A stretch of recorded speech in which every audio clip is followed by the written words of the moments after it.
Hi everyone! I'll show you the 3 different ways of proofing your loaf bread.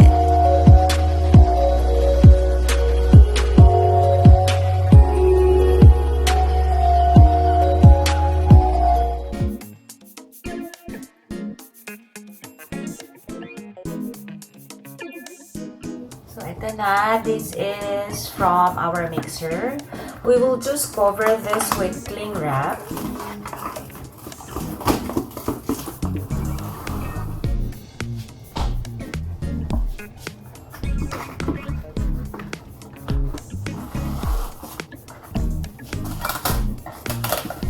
Just cover this with cling wrap generously.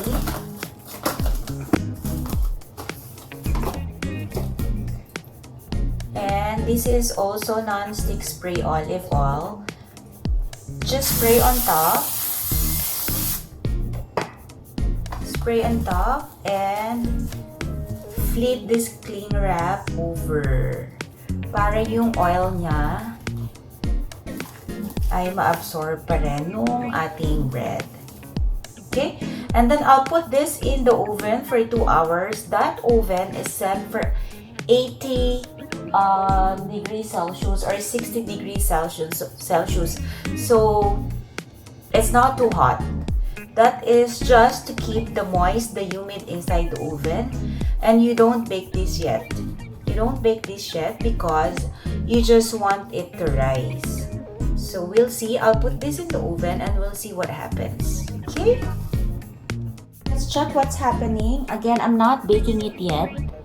I just set it for 2 hours to make it rise. So it is set for 80 degrees Celsius only to keep the humid inside. So see, it's rising very well, but we're not baking it yet. It's hot inside. So that's what it wants. The bread wants it hot so that it'll rise. So good job. We'll check later because we still have an hour and 26 minutes to wait, and then we'll start baking it. Alright.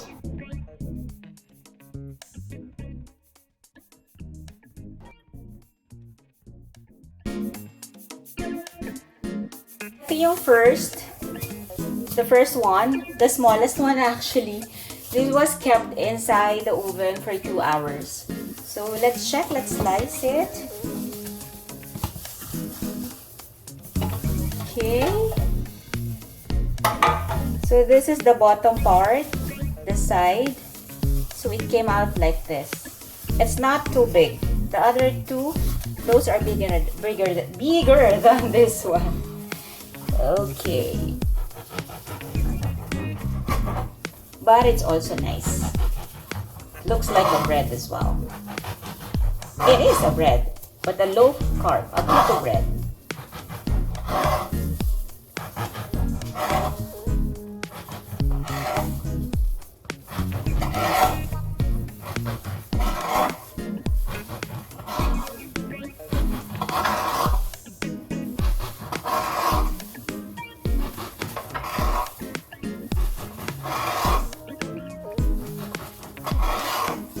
So there you go. This is our first batch. So you will see the difference of the 3 loaf bread that I made. So this is the first one.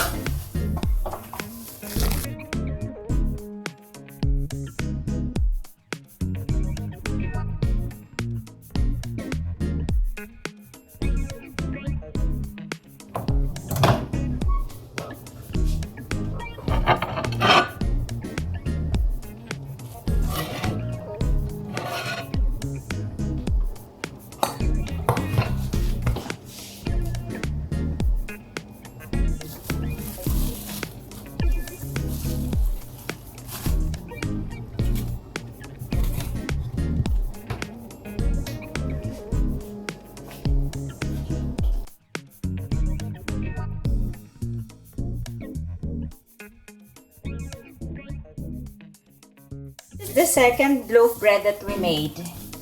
So see, this one was kept for 2 hours inside the microwave oven for 2 hours with a hot water inside to keep the humid. So let's check.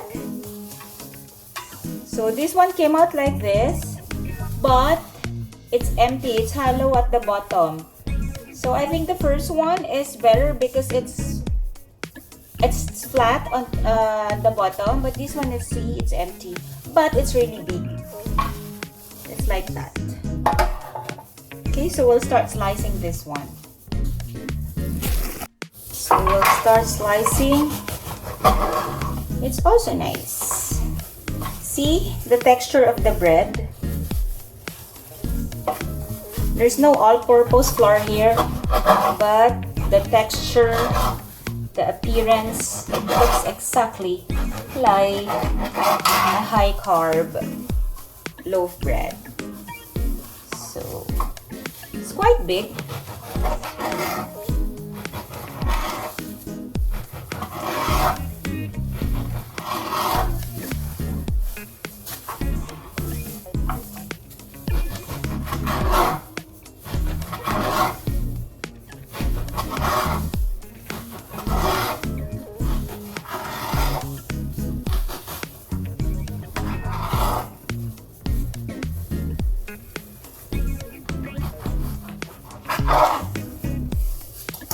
So there you go.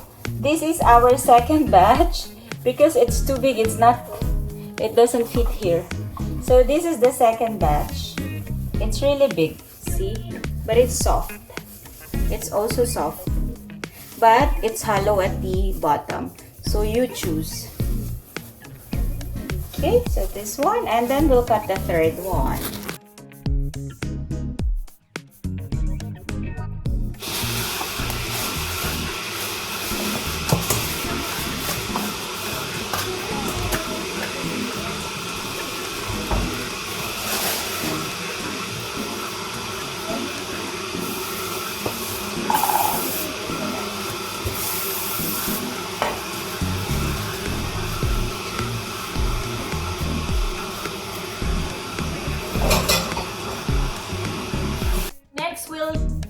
This one, this is just inside the cabinet. I kept it with this door closed and I kept it here for 2 hours. Nag-rise din naman siya. Okay, so this is exactly room temperature kasi I kept it inside the cabinet. So we'll see, we'll take it out, we'll put it in the oven as well. And this time, we'll cut the third one. So this is the third one. This was kept just inside the cabinet on a room temperature. So no hot water, no oven. This was kept for 2 hours inside the cabinet. And then we baked, all of this were baked for 25 minutes at 100 degrees. So we'll cut this one. It's also big. So it's super big. This is like jumbo. This is like jumbo, but it's hollow at the bottom as well. But it's big. So you missed something on here? Well, you got here. Okay. Let's cut it as well. It's so big. Okay, it's hard to cut. Shall I try it from this side? No. Because it's so big, it's hard to cut. Shall I cut it in the middle? Okay. Wow.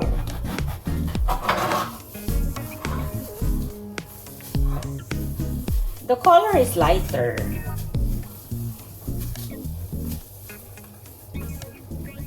Okay. These are huge bread. Look at this bread. So nice. Right? It's big and it's heavy. See, it's heavy but it's really less carb.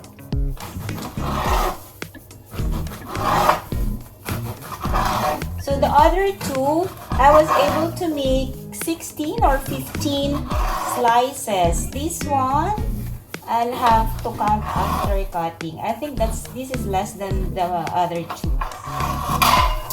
So this one, you get 1, 2, 3, 4, 5, 6, 7, 8, 9, 10, 11, 12, 13.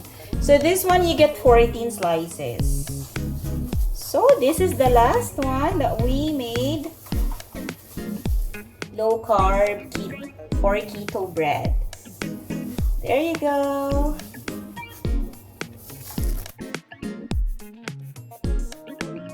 So, this one is the one from inside the cabinet. Nag-rise din siya ng mataas. So, we'll bake this now for 25 minutes at 170 degrees Celsius. Okay, so we'll compare the difference among the 3 loaf bread that we made. Okay?